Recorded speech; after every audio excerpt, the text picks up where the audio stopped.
आज हम महापुरुष श्रीमंत शंकरदेव के बारे में चर्चा करेंगे, जो एक महान असमिया संत, विद्वान, कवि, नाट्यकार, समाज सुधारक और असम में वैष्णववाद के संस्थापक थे। हाय, मैं हूं सुप्रियो और आप देख रहे हैं स्टडी टू क्रैक 247। आप हमें फेसबुक, टेलीग्राम, और इंस्टाग्राम में फॉलो कर लीजिए ताकि आपके साथ हम और हमारे साथ आप हमेशा जुड़े रह सके। तो चलिए शुरू करते हैं आज का क्लास। श्रीमंत शंकरदेव ने अपने नव वैष्णव आंदोलन एक शरण नाम धर्म के माध्यम से लोगों को एकजुट किया और आसाम में भक्ति आंदोलन को प्रेरित किया। शंकरदेव ने अपनी कविता, अंकिया नाट, बोरगीत और भतिमा के माध्यम से असमिया भाषा और साहित्य को समृद्ध किया। वे असमिया शास्त्रीय नृत्य, क्षत्रिय नृत्य के जनक भी थे। शंकरदेव का जन्म 1449 में असम के नौगांव जिले के बोरदुआ के पास अलीपुर में हुआ था। यहाँ एक क्वेश्चन बनता है कि शंकरदेव का जन्म कब हुआ था, तो इसका आंसर होगा 1449। शंकरदेव ने कम उम्र में अपने माता पिता को खो दिया और उनकी दादी खेशुती ने उनका पालन पोषण किया। तो उनका दादी का नाम अगर एग्जाम में आए तो इसका आंसर होगा खेशुती। उन्होंने महेंद्र कंडली के टोल स्कूल में पढ़ाई की। अगर पूछे कि शंकरदेव ने कहाँ से पढ़ाई की तो इसका आंसर होगा महेंद्र कंडली टोल से। उन्होंने श्रवण पर औपचारिक शिक्षा के बिना अपना पहला छंद करलता कमला लिखा। याद रखिए, उनका पहला छंद करलता कमला है। उन्होंने टोल पर व्याकरण और भारतीय शास्त्र का अध्ययन किया। शंकरदेव ने अपनी पहली रचना हरिश्चंद्र उपाख्यान महेंद्र कंडली टोल पर लिखी थी। शंकरदेव शारीरिक रूप से मजबूत थे। एक किंवदंती है कि वे दुनिया की सबसे बड़ी नदियों में से एक ब्रह्मपुत्र को तैर सकते थे। उन्होंने अपने किशोर वर्ष में टोल छोड़ दिया। फिर उन्होंने शिरोमणि भूया के रूप में अपनी जिम्मेदारियों को निभाना शुरू कर दिया। बाद में शंकरदेव बरदुआ चले गए और अपनी पहली पत्नी सूर्यवती से शादी कर ली। अगर एग्जाम में पूछे कि शंकरदेव की पहली पत्नी का नाम क्या है तो इसका आंसर होगा सूर्यवती। एक बालिका को जन्म देने के कुछ महीने बाद सूर्यवती की मृत्यु होगी। फिर 1481 में शंकरदेव ने अपनी पहली तीर्थ यात्रा शुरू की।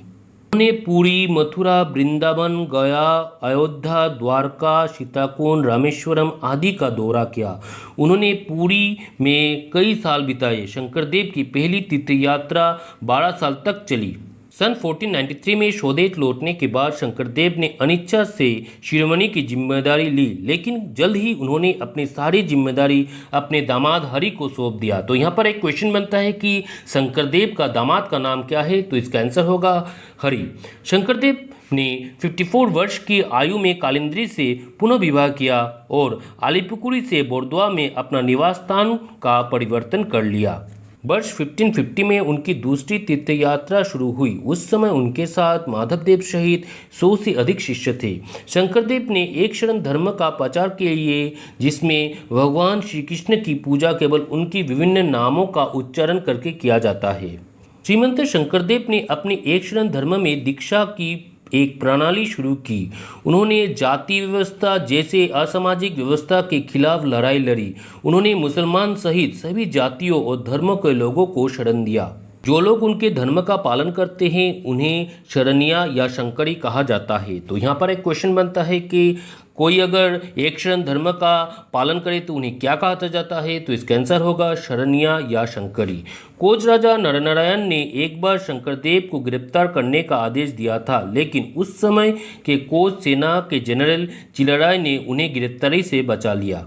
बाद में शंकरदेव ने अपने शब्दों से नरनारायण को प्रभावित किया। राजा नरनारायण ने शंकरदेव को बंगाल में एक आसन देकर सम्मानित किया और उन्हें अपने धर्म के बारे में खुलकर बात करने की छूट भी दी। शंकरदेव का साहित्यिक कार्य भगवत से लेकर गुणमाला तक फैला हुआ है। उन्होंने अंकिया नाट के नाम से जाने जाने वाले कई नाटकों का निर्माण किया।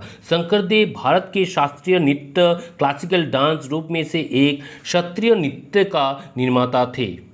उनकी रचनाएं, कविताएं जैसे कीर्तन घोषा, हरिश्चंद्र उपाख्यान, कुरुक्षेत्र यात्रा, आजामिलोक उपाख्यान, कामजय, बालीचरण आदि। उनकी रचनाएं नाटक जैसे चाइना यात्रा, पाटनी प्रसंदा, जन्म यात्रा, कंसबधना, रुक्मिणी हरण, केल गोपाल, श्री राम विजय, पारिजात हरण और कालिया दमन।